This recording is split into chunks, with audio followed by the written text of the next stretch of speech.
नमस्कार। मैं राकेश गुणवंत ताम्हनकर आप सभी का मेरे इस वीडियो चैनल के ऊपर स्वागत करता हूं। मित्रों, आज फ्रेंडशिप डे है। मित्रता के संबंध में प्रमुख रूप से 4 मित्रताओं की बातें ज़्यादा रूप से की जाती हैं। सबसे पहली उत्तम कोटि की मित्रता थी भगवान श्री कृष्ण और सुदामा की। यदि हम किसी के मित्र बनना चाहें तो हमें सुदामा जैसे होना चाहिए। कभी मित्र के पास कुछ न मांगिए, क्योंकि मांगने से मित्रता समाप्त हो जाती है। यदि आप मित्र बनना चाहें तो सुग्रीव जैसे मित्र बनिए, जिन्हें अपने मित्र को संकट में देखकर अपने प्राणों की बाजी लगाकर सीता जी को वापस श्री राम से मिलाने में मदद की थी। यदि आप किसी के मित्र बनना ही चाहें तो चंद बरदाई जैसे बनिए। आपको मालूम है, मोहम्मद घोरी ने पृथ्वीराज चौहान को पराजित किया, उनकी आंखें फोड़ी, फिर उसको अपने देश अफगानिस्तान ले गए। जब चंद बरदाई ने देखा कि उनकी कोई मदद अपने मित्र की कर नहीं रहा है, तो स्वयं अकेले ही घोड़े पर सवार होकर अफगानिस्तान गए।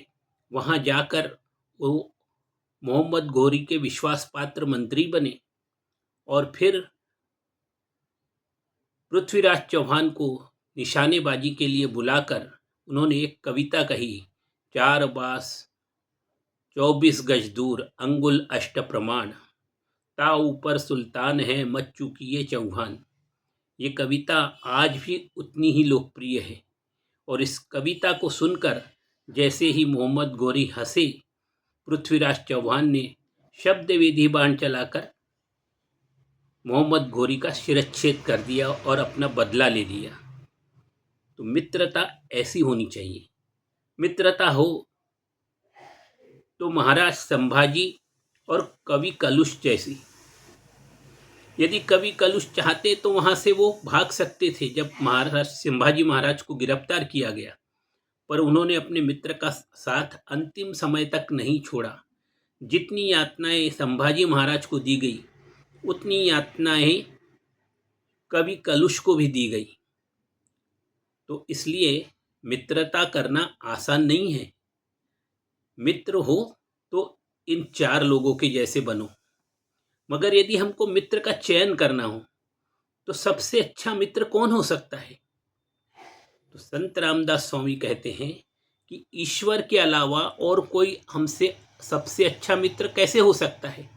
तो हमें यदि मित्रता करनी ही है तो ईश्वर के साथ करनी चाहिए। तो चलिए आज के पॉडकास्ट की हम शुरुआत करते हैं। संत रामदास स्वामी द्वारा रचित श्री सार्थ दासबोध के अंतर्गत साक्ष्य भक्ति। संत रामदास स्वामी कहते हैं, ईश्वर से प्रगाढ़ प्रेम करना और उससे साख्य यानी मित्रता, अपनत्व का भाव बढ़ाना चाहिए। इससे भगवान को प्रेम और प्रीति के बंधन में हम बांध सकते हैं। इस प्रकार की ये जो भक्ति है, इसको नवविधा भक्ति में 8वीं भक्ति के रूप में जाना जाता है और इसको साख्य भक्ति कहते हैं। ये साख्य भक्ति का प्रमुख लक्षण है।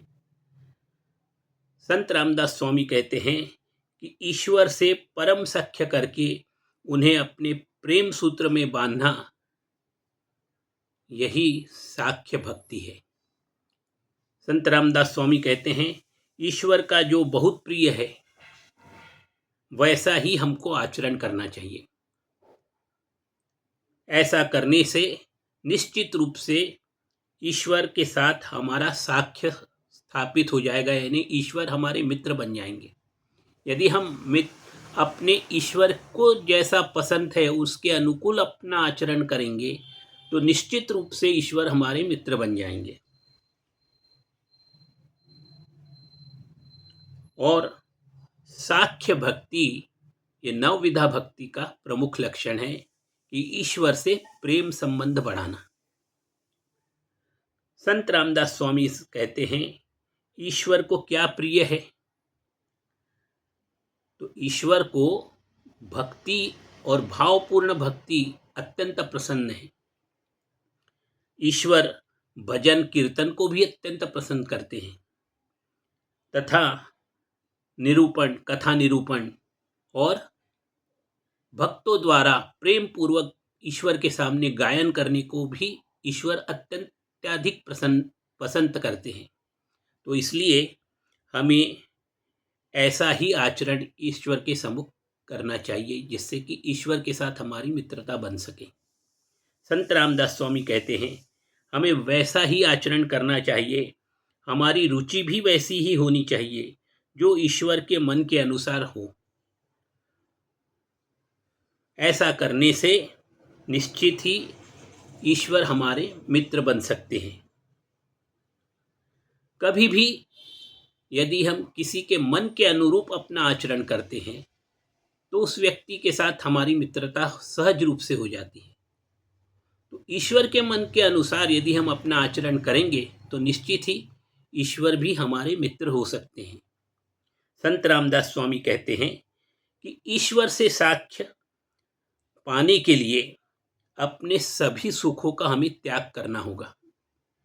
यदि हम ईश्वर से मित्रता करनी चाहते हैं तो हमें अपने सभी सुखों का त्याग करना पड़ेगा। संत रामदास स्वामी कहते हैं कि एक निष्ठ भाव से, सच्चे मन से और अंतःकरण से के अवसर आने पर अपना शरीर भी यदि हम ईश्वर को अर्पण करने के लिए तैयार हो सके तो निश्चित रूप से ईश्वर हमारे मित्र हो सकते हैं। यानी यदि कभी ऐसा मौका पड़े कि ईश्वर के लिए हमें अपने प्राण अर्पित करने पड़े तो उसके लिए भी हमें सदैव तैयार रहना चाहिए। संत रामदास स्वामी कहते हैं, ईश्वर से साक्ष्य पाने के लिए अपने सभी सुखों का त्याग करना चाहिए। अपने सांसारिक दुखों को एक तरफ रखकर ईश्वर के कार्यों की हमको चिंता करनी चाहिए। संत रामदास स्वामी कहते हैं कि यदि ईश्वर से मित्रता करनी है तो हमारे दुख जो हैं उनको भगवान के सामने कहने के बजाय उनको भूलकर भगवान की सेवा किस प्रकार की जा सकती है उसकी हमको चिंता करनी चाहिए। संत रामदास स्वामी कहते हैं कि निरूपण, कीर्तन, कथा या कोई भी बात करनी हो तो वो ईश्वर से संबंधित होनी चाहिए। जब भी हम निरूपण करते हैं, कोई कथा कीर्तन करते हैं तो वो ईश्वर से संबंधित होना चाहिए। संत रामदास स्वामी कहते हैं, हमें संसार की चिंता नहीं करनी चाहिए, हमें तो केवल ईश्वर के सेवा का चिंतन करना चाहिए। क्योंकि यदि हम ईश्वर की चिंता करेंगे तो ईश्वर हमारी चिंता करेंगे। संत रामदास स्वामी कहते हैं कि ईश्वर से साक्ष्य पाने के लिए हमें प्रियजनों का यदि मोह छूट जाए तो छूट जाने दीजिए। अपना सर्वस्व अर्पण करना पड़े तो वो भी अर्पण कर दीजिए। अंततः अपने प्राणों को भी ईश्वर के प्रति निछावर करने के लिए अपनी तैयारी रखनी चाहिए। ईश्वर के साथ साक्ष्य के लिए प्रियजनों का विरोध सहना पड़े तो वो भी सहन करना चाहिए।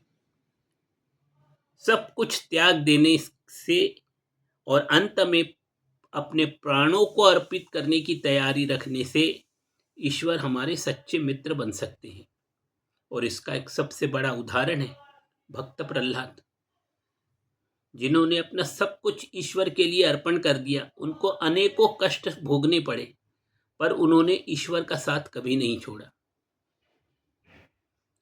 संत तुकाराम महाराज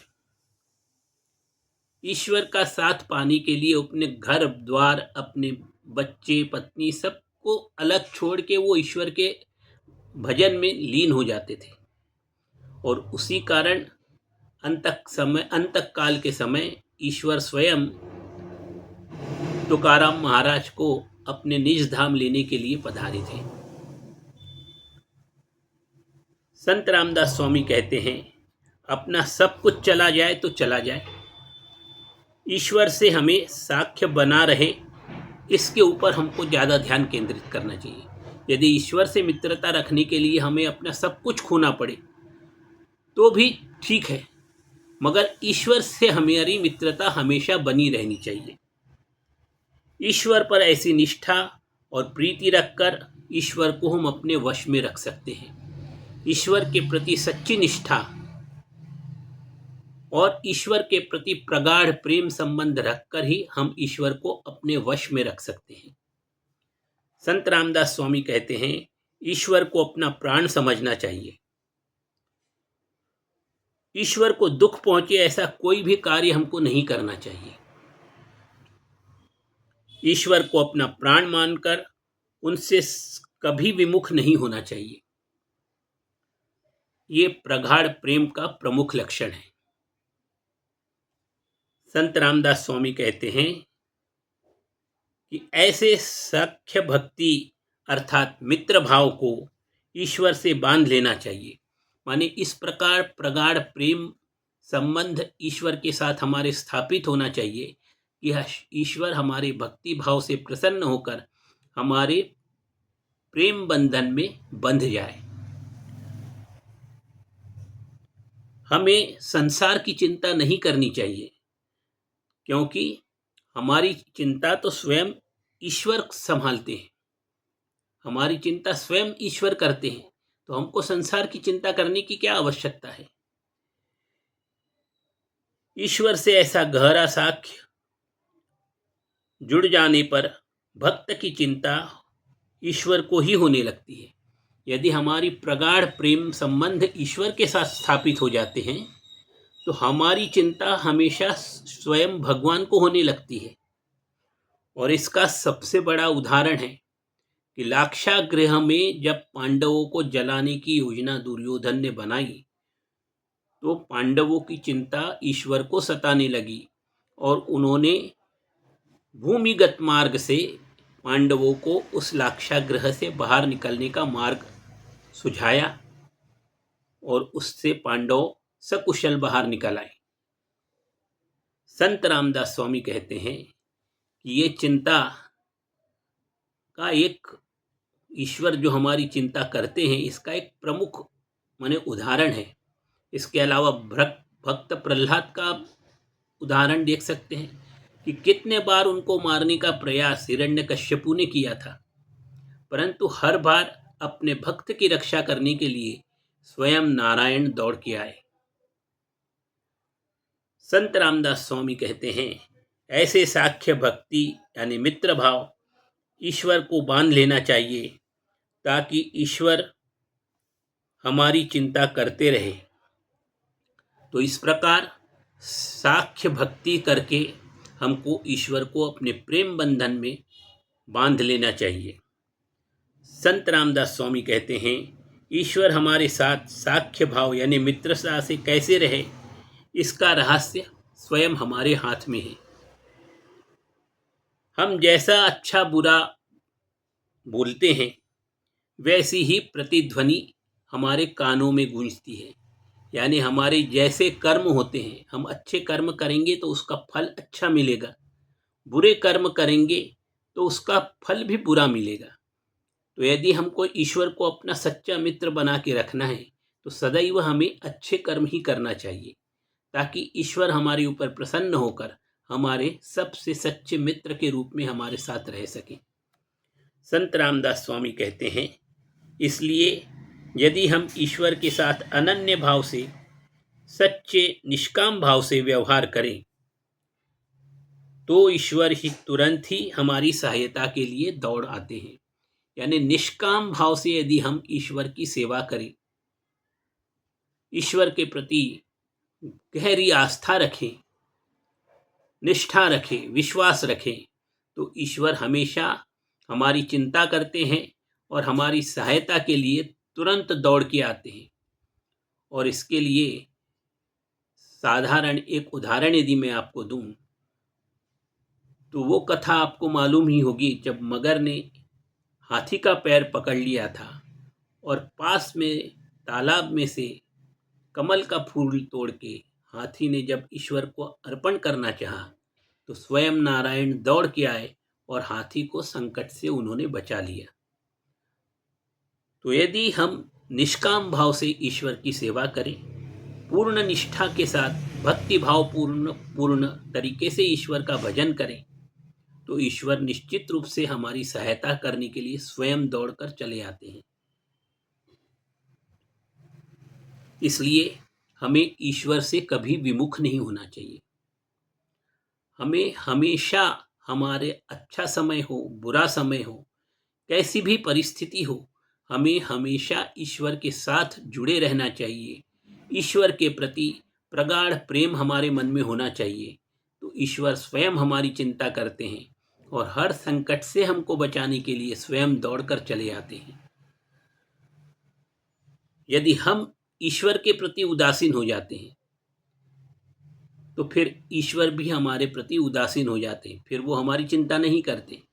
तो इसलिए हमें सदैव ईश्वर का प्रगाढ़ प्रेम से ईश्वर के प्रति हमारा संबंध बना के रखना चाहिए, ताकि हर कठिन समय में ईश्वर हमारी सहायता करने के लिए स्वयं दौड़ के आए। तो मित्रों, आज का विवरण यहीं तक। आपको मेरा ये पॉडकास्ट कैसे लगा? कमेंट बॉक्स में जाके अवश्य अपने कमेंट दीजिए। मित्रों, आप लोगों से अनुरोध है कि आप अवश्य मेरे इस चैनल को लाइक करें, सब्सक्राइब करें और अपने मित्रों के साथ शेयर भी कीजिए। सब्सक्राइब करने का कोई पैसा नहीं लगता, तो कृपया जल्द से जल्द मेरे इस चैनल को आप सब्सक्राइब करें और अपने मित्रों के साथ शेयर करें। धन्यवाद। जय श्री राम। जय जय रघुवीर समर्थ।